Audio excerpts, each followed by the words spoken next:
Hey there, welcome. This is Here's to Your Good Health. I've got some dental work stuff going on, so you have to excuse me. I'm kind of slurring my words, but I promise this is straight water, nothing else in it. So I hope you can understand me. Anyway, I'm Linda Prezioso, nurse practitioner at Family Medical Center here in Rocky Mount. And I do this show once a week. Here's to Your Good Health. I've been doing it for several years. It's a great forum for me because I am passionate about good health. I'm passionate about teaching you all about good health, how to take care of yourself and be as healthy as you can be.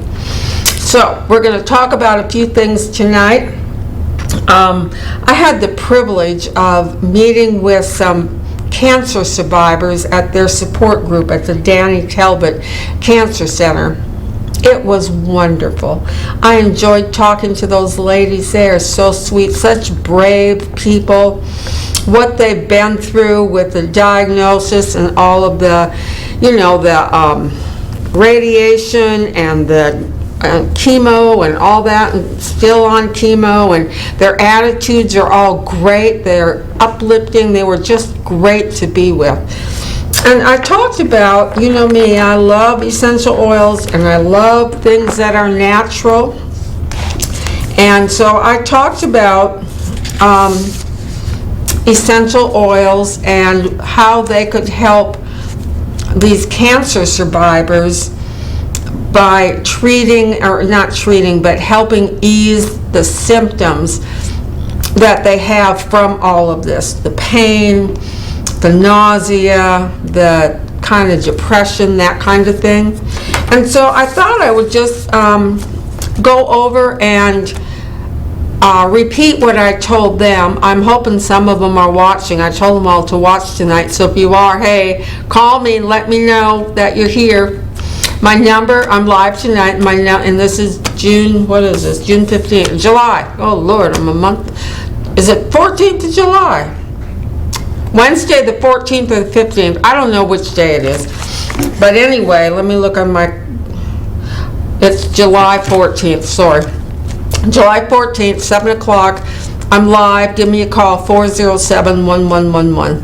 I'm usually not this rattled. Sometimes I'm more, sometimes I'm less. But anyway, I just didn't know what day it was. So, you know about me, you know about this program, and I'm going to just go ahead and share with you what I shared with those ladies. It was Monday night, 2 nights ago that I was with them. And it started out with Genesis 1:11 through 13.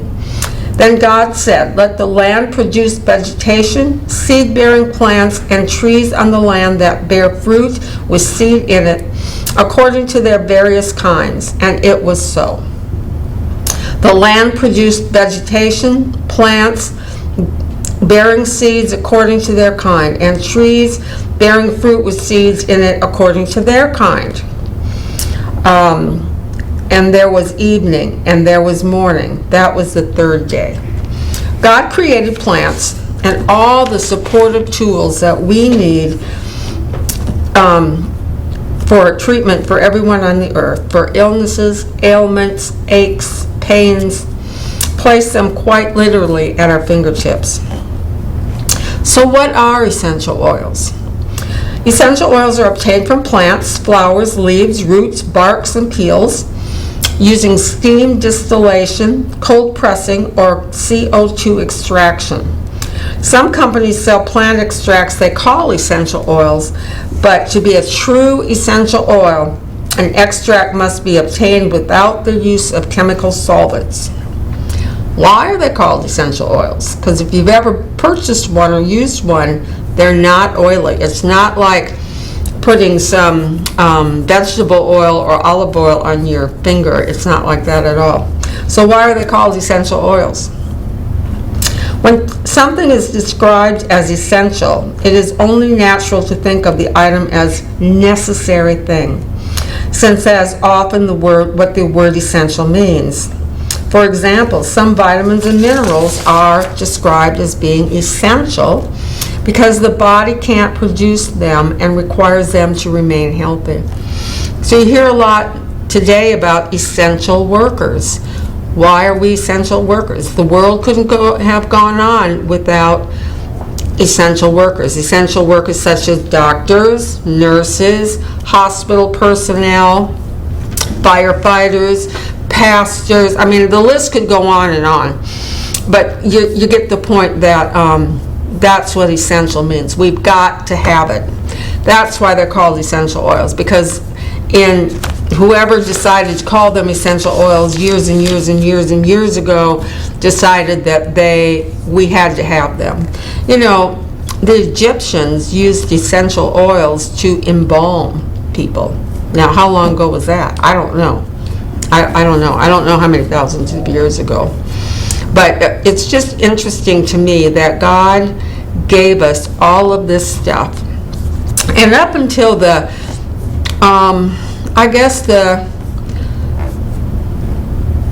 early 1900s, I think, a lot of our medicines were still made from plants. And then as we progressed and they learned how to make chemical things that were similar to the plants,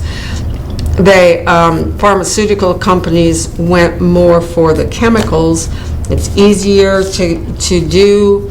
You can produce in mass production. It got to be less expensive. They could put additives in it and make something extend for 6, 8 hours, 12 hours. You know, we have this lasts all day medicines now. So, but you know, God knew from the beginning of the earth, beginning of the days, that we would need plants to help enhance our health. So how do essential oils work? Plants are more complex than many imagine. They are the only living things that can produce their own energy using the light of the sun. The rest of us, humans and animals alike, are dependent on plants at some level to provide us with the energy and nutrients we need for survival. You can't live without eating some plants. Well, I guess you could, but you're not going to live very well or very long if you would eat all processed food. And even processed food has some plants in it. It's just that it's so full of sugar, fat, and salt and chemicals that you don't have the benefit you did if you ate raw broccoli, for instance, or cooked broccoli for that matter, but just the plant itself. So we need we need those plants for our survival. Essential oils are powerful as nature remedies. The healing properties of the plant are captured and used to support our own bodies. Are essential oils safe? Essential oils are generally safe for use if you have cancer. However, they can have side effects. Most of the side effects from essential oils are a skin reaction. You can get an allergic reaction on your skin, turn red, maybe itch or burn. Most oils need to be diluted with the carrier oil. They're so strong and so powerful, you cannot put them directly on your skin. You will get a skin reaction from that. Most times we use coconut oil or olive oil to use as a carrier oil for the essential oils. I have used vitamin E, jojoba oil, hemp seed oil. There's other things that I've used, but if you bought some essential oils and only had olive oil at home, that would work perfectly. You wouldn't even think about anything else. Another side effect that you could have is some oils, you have an increased sun sensitivity if applied before going into the sun. And some of the oils people think have an unpleasant smell. And some of them to me are kind of earthy, or I don't know, like tea tree, for instance. I don't like the smell of that. I don't like the taste of it.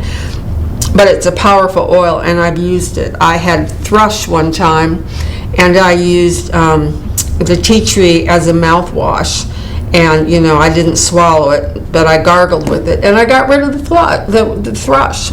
So, you know, there are some negatives to it, but the minimal negatives against the plethora of benefits totally outweighs it. Now, I do want to say that essential oils do not cure cancer. They don't cure anything. They help ease symptoms. Now, the tea tree oil did get rid of the thrush I had. Thrush is it's a fungus, actually. It's in your mouth, you know, babies get it. And that thrush did go away. But as a whole, oils they don't cure. We use them as a supplement, just like we would a vitamin or something else. And then research in essential oils for supportive care has been going on. Most of the human studies in essential oils for cancer focus on how to improve quality of life, anxiety, symptoms, side effects of treatment. There is some research for aromatherapy being beneficial for nausea and vomiting and sleeplessness. In a retrospective study of nurse-delivered aromatherapy involving 1,262 patients in an acute care setting, found clinically significant improvements in patients reported in pain, anxiety, and nausea following the use of the essential oils. Some emergency rooms are even diffusing like lavender and some of the oils that are known for helping to de-stress. You know, the ER can be a pretty stressful place, and so they put the diffuser in the waiting room, and that just helps. Some teachers have used it. They use lavender, like if the kids are having end of the grade testing, you know, it helped relax them and calm them. You can also the teachers have also used like citrus blends. They can kind of increase your mood, and they can make you more wanting to learn. So, you know, there's a place for essential oils even in the schoolrooms. And, you know, you inhale that, it's not going to hurt you. It's not going to hurt your lungs. It's not going to hurt anything that you do while you're sitting in school or sitting in the ER waiting room or laying in bed at night in your own bed. Most effective treatments in this study involved nasal inhalation, and the data showed that sweet marjoram to be the most effective for pain, with lavender and sweet marjoram producing the most anti-anxiety benefits, and ginger being the most effective against nausea. You know, when I say the word marjoram, what do we think of? We think of the spice in our cabinet that we used to cook with. Excuse me. And that's what it is. It's the marjoram plant. We use it for cooking, and a lot of the oils can be used for cooking. And then, you know, ginger, that's what you get when you go and eat Japanese food or go and eat sushi. They always put a little bit of wasabi on your plate, which is really I say it's great for sinuses, because you take a little bit of that and boy, your head is cleared. But it's kind of like a horseradish. So I like horseradish, so I like wasabi, but my youngest son absolutely hates it. And they always put a little ginger on the plate. Sometimes you can use some ginger to cleanse your palate in between eating two different things. But it's also really good to help digest everything after you eat. Study in cancer populations indicate that patients exposed to essential oils using an inhaler device had reduced anxiety, stress, and nausea, and improved sleep. A random crossover trial involving patients with breast cancer, although ginger aromatherapy was found ineffective for chemotherapy-induced nausea and vomiting, it significantly improved measures of global health status, role functioning, and appetite loss. But I will say, lavender, now when I had that class, I did say lavender, didn't I? Maybe I didn't, but I'll just stop here and talk about lavender a minute. One of the ladies had breast cancer that is an estrogen-feeding cancer. You know, our bodies, men and women, but primarily women, produce a lot of estrogen. It's part of our hormone balance. And when you have this cancer that's estrogen feeding, a lot of times they might even do a hysterectomy on that lady so that she would not produce so much estrogen. And there are some estrogenic properties in lavender, and I had not heard this before that lady said something to me about it. She was told at Duke not to use lavender oil. I had not heard of anything, but I went home that night and looked it up, and there are some estrogenic properties to lavender, and they say not to use it in breast cancer when you have that specific kind of breast cancer. So I just wanted to say that for the most part, essential oils are 100% safe. But you know, just like anything else, like there's some oils you can't use if you're pregnant. There's some oils you can't use if you have some kind of a bleeding condition, because they can thin out your blood some. So, you know, those are the things that's why you really, if you're going to use a lot of essential oils and get into it a lot, you probably need to talk to somebody or read up on it, because you all are smart. You all have been on this earth a long time. You all can read. I'm assuming most of you have a computer. There are some things that, you know, you can't use. But for me, a non-childbearing woman who I can use just about any oil, I think. I haven't found an oil yet that I couldn't use for myself. But you just have to use wisdom, and you have to use good sense. So, in a multi-center study of aromatherapy massage in patients with cancer that included 20 essential oils, short-term reductions in anxiety and depression were observed. Other researchers found it to be as effective as cognitive behavior, emotional, and preferred by more patients for emotional distress. Furthermore, patients receiving hospice care experienced a reduction in pain and depression following aromatherapy massage. It's also called AromaTouch, and I happen to do that, and I have done that on people. I haven't for a while, so I need to start practicing again, and then I do it for free for people, so they like it when I don't keep up with it. And the aromatherapy massage had a blend of bergamot, lavender, and frankincense with improved sleep with lavender oil. However, 2 systematic reviews highlighted the poor methodology of current trials and the need for larger, more rigorous studies for definitive conclusions. So I'm going to take my first break. I wanted to just tell you a little bit about that. I found I enjoyed studying and looking up this stuff for that little talk I had, and it was really enjoyable again to go and see those people. I enjoyed those ladies. They're a hoot, they're funny, they're upbeat, and it was a pleasure to be with them. So I hope some of you ladies are watching, and I just say hi. So I'm going to take my first break, and when I come back, we're going to talk about other things, heat exhaustion and heat stroke, because it's hot out there. All right, we'll be right back with more Here's to Your Good Health. Don't go away.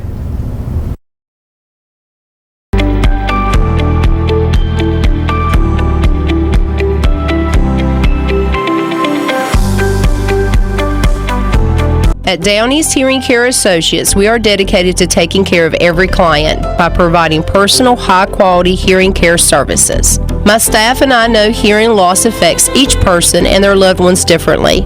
So we give you the time and the care you need to ensure the hearing technology chosen fits your lifestyle. At Down East Hearing Care, we also make custom ear molds and specialize in emergency hearing aid repairs. Down East Hearing Care Associates has 2 locations, one in Knightdale and one in Rocky Mount. We have hearing lives to save. Hi, I'm Richard Koss, pharmacist and owner of Almonds Drug Store here in Rocky Mount. Here today with my wife and 2 daughters. For over 75 years, Almonds Drug Store has been the pharmacy of choice for residents of Edgecombe and Nash County. Our family is proud to call Rocky Mount home, and we are excited about the new services and products we are adding daily at both of our Almonds Drug Store's locations and also at our medical supply store. Come in and see us at Almonds Medical Supply. We're an extension of Almonds Drug Stores, your local hometown pharmacy. We're here to service all your needs, from wheelchairs to walkers to orthopedic supports, compression hose, to hard-to-find wound care supplies. And you'll always get that hometown customer service. We want our patients to pay the best prices, get the best service available, and have a better pharmacy experience than they will get anywhere else. Our staff is committed to going above and beyond to meet our patients' needs. Whether it is working with your provider to get you the best medication at the best price, contacting your provider to get you refills or a prior authorization, or taking the time to review each of your medications with you personally, or perhaps even helping you find an old-time remedy or other hard-to-find items, your Almonds Drug Store staff will work hard to meet your pharmacy needs. At Almonds, we will deliver your prescriptions for free. Both of our stores have drive-through windows, we guarantee short wait times, and our pharmacists will come out to greet you personally and answer any questions you have.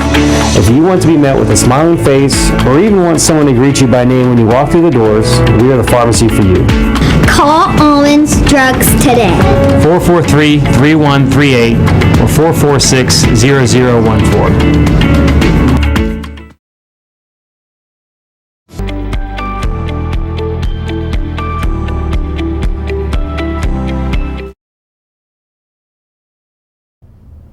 Hello, welcome back. This is Here's to Your Good Health. My name is Linda Prezioso. I'm a nurse practitioner at Family Medical Center. We are live tonight. It's July 14th, 7:23. Give me a call, 407-1111. Even though I've talked about some essential oils, and now I'm going to talk about heat exhaustion, heat stroke. Anything you want to talk about, I don't mind. If I know the answer, we'll discuss it, and if I don't know the answer, I'll look it up and I'll get back to you. I love to have calls. I love to have people interact with me, so don't be afraid to pick that phone up and say howdy. All right, we're going to talk about heat exhaustion and heat stroke. You know, it is hot outside, and especially if you're working. You know, these guys that are roofers and construction people and people that work on the roads outside and that kind of thing, and like maintenance men who have to maybe, you know, mow the grass and do all that. It's hotter than heck, and they've really got to take care of themselves and hydrate themselves. And probably if they're used to being outside in all that weather, they can tolerate it much more than you and I, who are in, you know, air conditioning most of the time. I'm in air conditioning all day long in my office. I like being in air conditioning when it's hot, and I like being in heat when it's cold. I like to be comfortable. But sometimes we don't realize how hot it is. We don't realize how hot our bodies have gotten, and we can get into a little bit of trouble. And I've done some of this. I can tell you, when I used to go up to Lake Gaston, we used to have a camper up there, and so I'd go, and I loved to lay in the sun. I loved to be at the pool and watch the kids play. It was just pleasurable to me to spend a Saturday afternoon doing that. But I remember one time I'd gotten pretty hot, and I went in the camper, and it had air conditioning, and I got some water and, you know, did my thing. But the next day I felt totally drained. I had no energy. I just felt terrible. And I think I probably had a little bit of heat stroke with that, because it was the middle of July. It was probably 100 degrees, and, you know, I just wasn't thinking like I should have thought.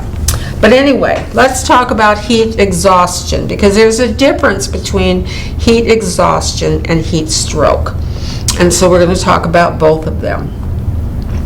Heat exhaustion is condition where your symptoms include heavy sweating, rapid pulse as a result of your body overheating. It's one of the three heat-related syndromes, with heat cramps being the mildest and heat stroke being the most severe. And I didn't even pull up anything on heat cramps, and I probably should have. But that's primarily, you get heat cramps because you're not hydrating enough. You know, when we sweat, our body puts out all this water. We don't realize how much water it is, but we have to replenish that. And a lot of you, if you have muscle cramps and aren't drinking enough water, you will have bad cramps in your legs, in your hands and feet. So that's pretty much what heat cramps is. I'll look it up on my phone during the next commercial break, but I think that's probably about all that goes with that. Causes of heat exhaustion are exposure to high temperatures, particularly when combined with high humidity and strenuous physical activity. And I don't think the humidity has been too bad yet, but you know, we're heading towards August, and it gets pretty muggy in August here. And it can in July too, but I think it's been kind of a nice July. Maybe I haven't been outside enough. Although last week I was at Ocracoke Island for a few days. My husband and I went with our daughter and son-in-law. They treated us to a couple days there. It was great. We had so much fun. And I got to lay in the sun. We did a lot of the touristy things on Ocracoke. And then we went to a island called Portsmouth Island, which is about a 20-minute boat ride from Ocracoke. And this is now an uninhabited island, but in the 70s it was still inhabited by people that had been inhabited for years and years, hundreds of years. And so now it's open to the public for you can go look at the post office and the church and their homes and that kind of thing, and it's got historical facts.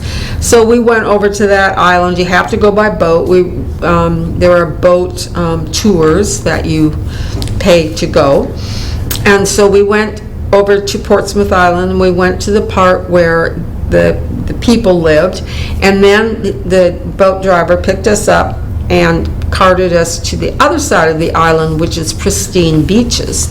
And we were basically there, you know, I mean, there was probably no more than 40 people on that beach, and they had been dropped off at various times. This guy's got it down to a science when to pick you up, and boy, honey, if you ain't there, you ain't gonna get picked up. But so it was just such beautiful, pristine beach. And then I did lay in the sun. I took a little nap. I read some book. I did some walking up and down the beach and did shelling and that kind of thing. And I don't even know why I'm telling you all this. Why am I telling you this? I guess because I didn't get heat exhausted, but it wasn't really, to me, very humid, but it was hot that day in the sun at 2 o'clock in the afternoon. But anyway, I think we were talking about high humidity. Without prompt treatment, heat exhaustion can lead to heat stroke, which is a life-threatening condition. Fortunately, heat exhaustion is preventable. Signs and symptoms of heat exhaustion may develop suddenly or over time, especially with prolonged periods of exercise. I remember, I think I was on a walk. You know, they'd have walks to raise money for heart and Alzheimer's and things like that. And I was on a heart walk, I think. And it was September, but it was really hot. And everybody was having to stop and sit under a tree and drink some water before they could go on. It was not but a 1 or 2 mile walk. It wasn't very much, but it was just so hot and humid that, you know, if you're not used to being out, it was, and then exerting yourself by walking. But some of the symptoms of heat exhaustion include cool, moist skins with goosebumps when in the heat, heavy sweating, faintness, dizziness, fatigue, weak, rapid pulse, low blood pressure upon standing, muscle cramps, nausea, and headache. So when do you go see the doctor? When do you think that we need to do that? And if you're still experiencing some heat exhaustion, stop all of your activity and rest. Move to a cooler place. Drink cool water, or this is sports drink, but it really is like Gatorade or Pedialyte, some of those drinks that have like sodium and potassium and those elements in it. And then if you don't get better after an hour of resting and hydrating and sitting in the cool, you must seek immediate medical condition, especially if you get confused, agitated, lose consciousness, or if you can't drink. You will need immediate cooling and urgent medical attention if your core body temperature reaches 104 degrees Fahrenheit or 40 degrees centigrade or higher. And I remember in the ER, plenty of times people with high fevers, we would get them in there and we would put ice packs in their armpits, in the axilla, because that got to your body faster and cooled you down faster.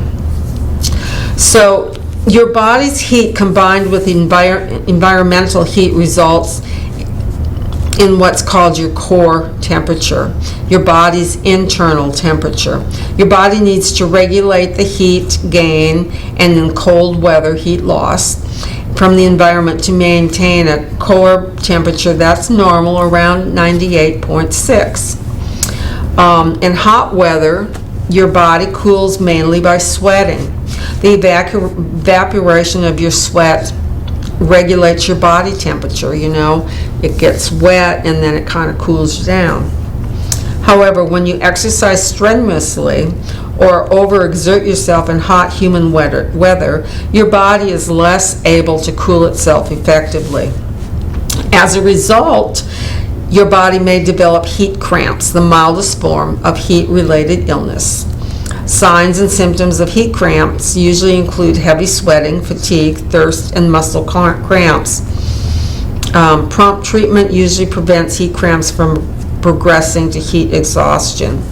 You can usually treat heat cramps by drinking fluids or sport drinks containing electrolytes, Powerade, Gatorade, those kind of things,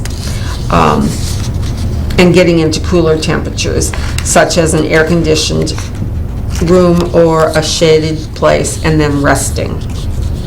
Besides hot weather and extraneous activities, other causes of heat exhaustion include dehydration, which reduces your body's ability to sweat and maintain a normal temperature. Alcohol use, that affects your body's ability to regulate your temperature. Overdressing, particularly in clothes that don't allow sweat to evaporate easily. Excuse me. Anyone can develop heat exhaustion, but certain factors increase your sensitivity. They include very young, little babies, or very old. I'm getting to that point. Infants and children younger than 4 and adults older than 65 are at a higher risk for heat exhaustion. The body's ability to regulate its temperature isn't fully developed in the young and may be reduced by illness, medications, or other factors in adults. Certain drugs that you may be taking can affect your body's ability to stay hydrated and respond to appropriate heat. Some of those are some high blood pressure and it treats high blood pressure and heart problems called beta blockers, and diuretics. Diuretics make you pee out. It pulls the fluid out of your body. Reduce allergy symptoms like antihistamines, that can cause problems. If you take tranquilizers to calm you, or reduce psychiatric symptoms such as delusions, an antipsychotic.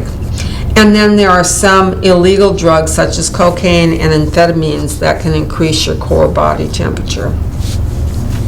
Obesity is a factor. Obesity just affects everything we do. Carrying excess weight can affect your body's ability to regulate its temperature and cause your body to retain more heat. Sudden temperature changes. If you're not used to heat, you're going to be more susceptible to heat-related illnesses such as heat exhaustion. Traveling to a warm climate from a cold one or living in an area that is experiencing an early heat wave can put you at risk for a heat-related illness because your body hasn't had a chance to get used to the higher temperatures. A high heat index, they talk about that on the news. I don't watch the news much, and I don't watch much weather, which I probably should, but I just tend to stay away from the TV. A heat index is a simple single temperature value that considers how both the outdoor temperature and the humidity make you feel. When the humidity is high, your sweat can't evaporate as easily, and your body has more difficulty cooling itself, making you more prone to heat exhaustion and heat stroke. When the heat index is 91 degrees Fahrenheit or 33 degrees centigrade, you should take precautions to keep cool.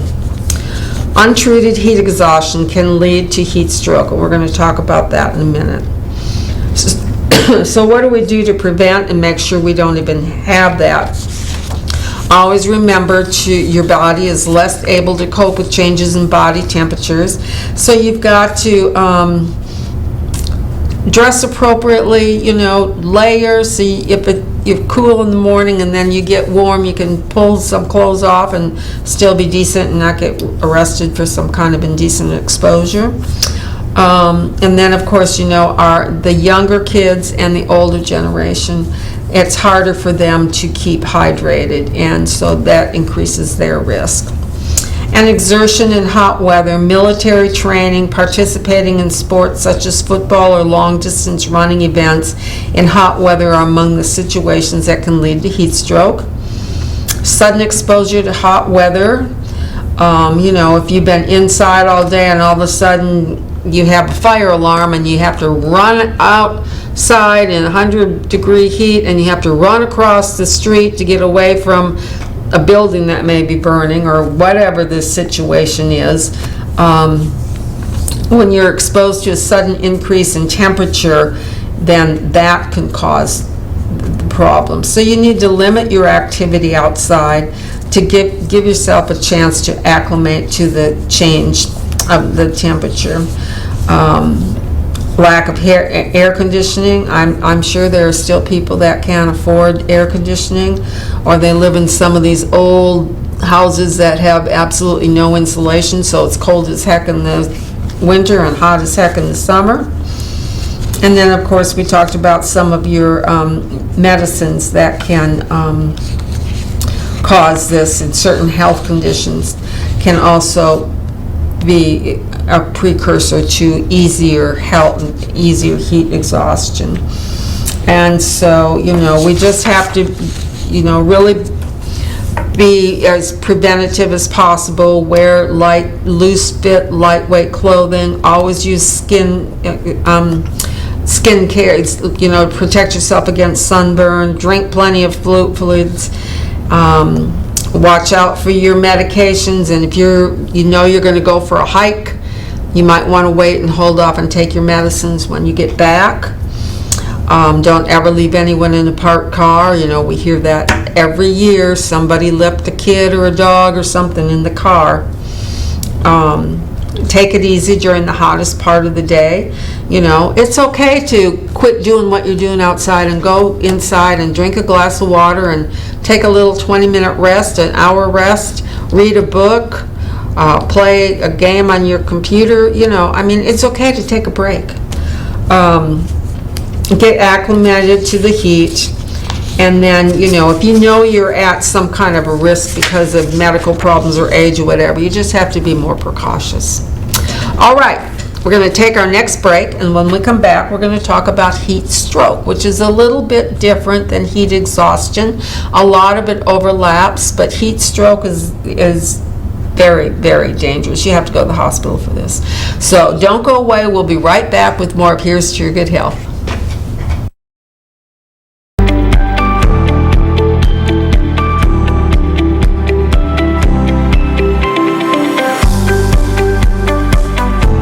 At Downey's Hearing Care Associates, we are dedicated to taking care of every client by providing personal, high-quality hearing care services. My staff and I know hearing loss affects each person and their loved ones differently.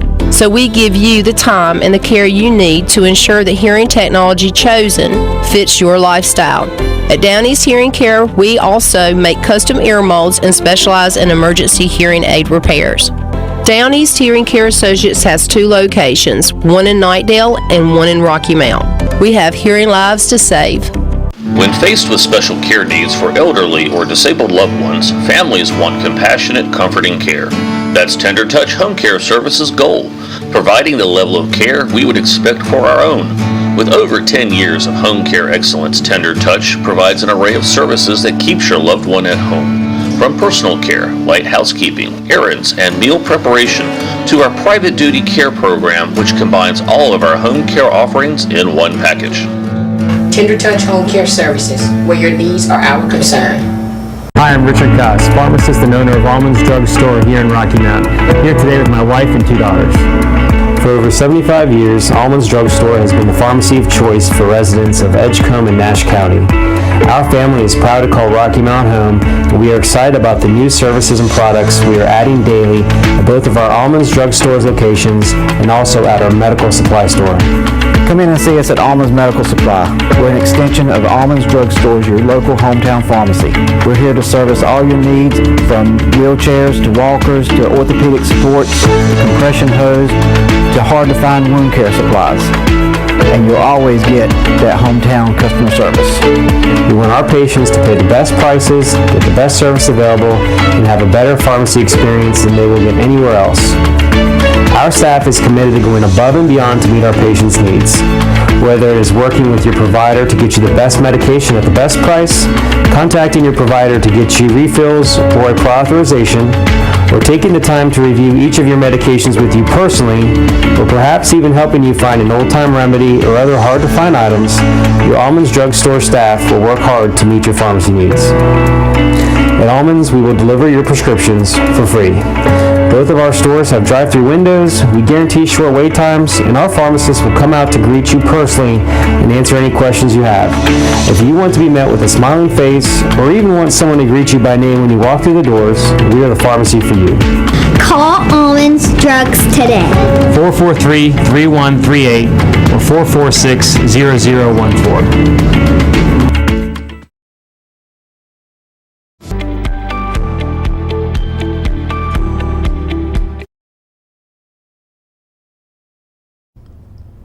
Hey there, I'm back. This is Here's to Your Good Health. It's July 14th and I'm live tonight. Give me a call, 407-1111. So now we're going to talk about heat stroke. We talked about heat exhaustion. A lot of the symptoms overlap, but we're going to, discuss them again because it's very important that you get this in your head, get it through to yourself that you absolutely have to take care of yourself when you go outside. Heat stroke is a condition that your body is overheating, usually as a result of prolonged exposure to physical exertion and high temperatures. The most serious heat stroke happens if your core body temperature rises to 104 degrees Fahrenheit, 40 degrees centigrade. And of course, this condition is most common in the summer months. Heat stroke requires emergency treatment. Untreated heat stroke can quickly damage your brain, heart, kidneys, and muscles. Damage worsens the longer the treatment is delayed, increasing your risk of serious complications or death. And some of the symptoms of heat stroke include high body temperature, I just said that, altered mental status or behavior, confusion, agitation, slurred speech, irritability, delirium, seizures, and coma can all result from heat stroke. Alteration in sweating. In heat stroke brought on by hot weather, your skin will feel hot and dry to the touch. However, in heat stroke brought on by strenuous exercise, your skin may feel dry or slightly moist. Nausea and vomiting. You feel sick to your stomach or you vomit. Flushed skin. Your skin turns red as your body temperature increases. Rapid breathing. Your breathing becomes shallow and fast. Racing heart rate. Your pulse may significantly increase because heat stresses places a tremendous burden on your heart to keep I'm sorry, I can't read, I can't talk. Your pulse will increase because the heat stress places a big burden on your heart, and your heart helps to cool your body, so you don't want to mess with your heart for any reason. Headache. Your head may start to throb. If you think somebody is experiencing heat stroke, seek immediate medical care. This is when you call 911. Don't think, oh, I shouldn't bother them. Oh, it might cause a bill. No. Call 911. That's what they're there for. I don't take calling 911 lightly. I worked in the emergency room for 13 years, and I saw plenty of people that called 911 because they wanted a cab ride, because they didn't have a car, or they couldn't get to the hospital. So I know that there is abuse of 911. I understand that. But if you are experiencing any of these things, you call 911, because you've got to get cool and you've got to get somewhere where they can help you. You don't want to put that stress on your heart. You don't want to have brain problems. You don't want to have breathing problems. You need to get to somebody that can help. The immediate action that you take while you're waiting for emergency treatment: get the person inside or at least under a shade tree. Rest. Don't let him move. Remove any excess clothing. Cool the person by whatever means available. Cool tub of water, a cool shower, spray with a garden hose, sponge with cool water, fan while misting with water, ice packs, cold wet towels around person's head, neck, armpits, and groin. So what causes the heat stroke? Well, we've already talked about this for a certain amount of time. A type of heat stroke called non-exertional or classic heat stroke, being in a hot environment causes a rise in our core body temperature. This type of heat stroke normally occurs after exposure to hot, humid weather for prolonged periods of time. It occurs most often in adults and people with chronic illnesses. If you've got asthma or COPD and you're already compromised with your breathing, you might have to use an inhaler, take medicine to help your lungs work. You don't need to be outside and exerting yourself in that heat. Those lungs they're already overworked by whatever your underlying diagnosis is, and then you're going to put more stress on by being outside.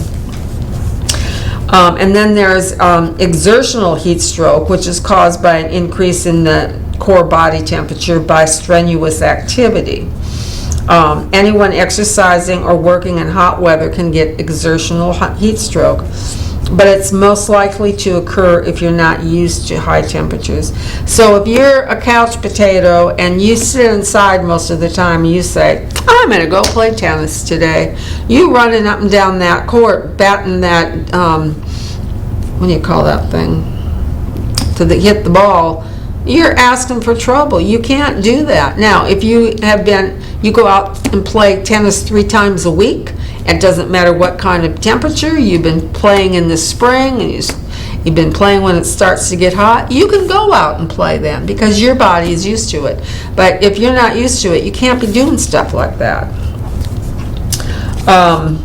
Either type of heat stroke can be brought on by wearing too many clothes. That prevents sweat from evaporating easily and cooling your body. Drinking alcohol. We shouldn't be drinking alcohol at all, but especially if you're outside and it's hot. And I know people like to have a barbecue and drink a beer, but most of the time we're sitting and probably under a shade tree if we are outside and it's hot. So that's a little bit different. And then becoming dehydrated by not drinking enough water. And alcohol does dehydrate you. So, you're better off, you've got to have a beer, have your beer, and then start drinking the water. And then there's some risk factors we have to worry about. Your age, as I've talked about before, the very young and the very old. They have your ability to cope with extreme heat. It depends upon the strength of your central nervous system. In the very young, your central nervous system is not fully developed. And in adults over 65, it begins to deteriorate, which makes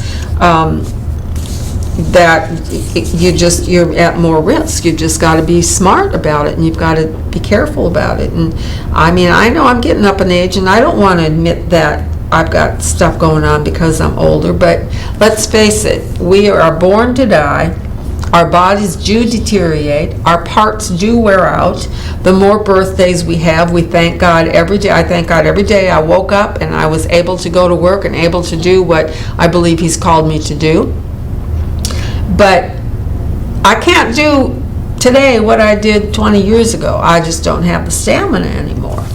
And I know you all are that way too. Don't even try to tell me you're not. So you wear, your loose-fitting, lightweight clothing, protect against sunburn, have that sunscreen on, lots of water, even if it's hot, it's still fluids going in. Don't let anybody in a parked car. Take it easy during the hottest parts of the day.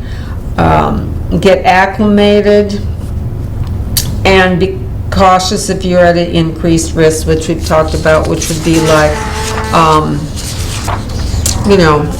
having heart problems, lung problems. If you're having trouble breathing, man, you don't want to go outside and push your body that way.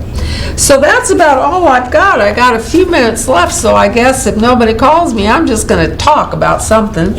And I don't know exactly what I'm going to talk about, but I'll think of something here in a minute. So, I'll tell you, I had a great time in Ocracoke. I told you some of that. I had some of the best food. I ate fish every day for 7 days straight. Every day at Ocracoke we had fish. I had fish the day before I went. We had fish when I came home. One of my patients is a fisherman, and he loves to fish, and I love fish. And so he called me or texted me and said, I've got fish. And so when we got back home, then I went over to his house and got fish, and my husband and I had a good meal of that, and we got enough left over for one more meal. And my patient is going back fishing some more, so I'll have more fish. And I want to thank everybody that has been, people have been bringing me tomatoes. My tomatoes are just, I cannot grow a tomato, y'all. If y'all have a secret on how to grow tomatoes, let me know, because I've got lots and lots of blooms, and they look green and healthy and tall, but I only have a couple of tomatoes. And then I went and bought the wrong kind of tomatoes, so they're all cherry tomatoes, and I want the big ones. But I thank and appreciate the tomatoes that I've gotten from patients. I really do appreciate that. I'll go to the farmer's market. They'll have lots of fresh tomatoes. There's nothing better to me than a sliced tomato. The other night I came home from work and I had cabbage in the refrigerator and boiled potatoes, and I heated that up and sliced a tomato, and that was dinner. It was delicious. I enjoyed every minute of it. But I don't know what it is about me growing tomatoes. I've just not had good luck. My corn is great. I've got beautiful ears of corn on it. I've got 2 watermelons out in the garden. I've had lots of zucchini. I've got lots of butternut squash. Those came volunteer. We compost, and so we throw everything into the compost pile. So if I'm, cooking a squash and I core out the seeds, it goes into the compost pile. So I guess that's where they come from. But I had 4 or 5 volunteer zucchini plants and squash plants, so they're doing great. But my tomatoes, I don't know what it is or what I do or don't do, but something ain't right with my tomato. My tomato growing thumb isn't working right, so I don't know. I don't know, but like I said, I'll go to the farmer's market on Saturday, and get some fresh tomatoes. And I eat so many tomatoes in the summer that I get mouth sores because of all the acid. And I've made tomato pie. My husband absolutely loves tomato pie. And I have to modify it a little bit. I followed the recipe to the T because I wasn't sure how to make a tomato pie. I'd never made one. But it was too much cheese and too much mayonnaise. It was too rich for me. My husband loved it. I didn't like it as much. It was good, but I'm going to modify it next time and not have quite so much rich topping on it. But if anybody has a good tomato pie recipe, let me know. All right, it's time to say goodnight. Thank you so much for watching, and I will see you next time with more of Here's to Your Good Health. Good night. Thank you.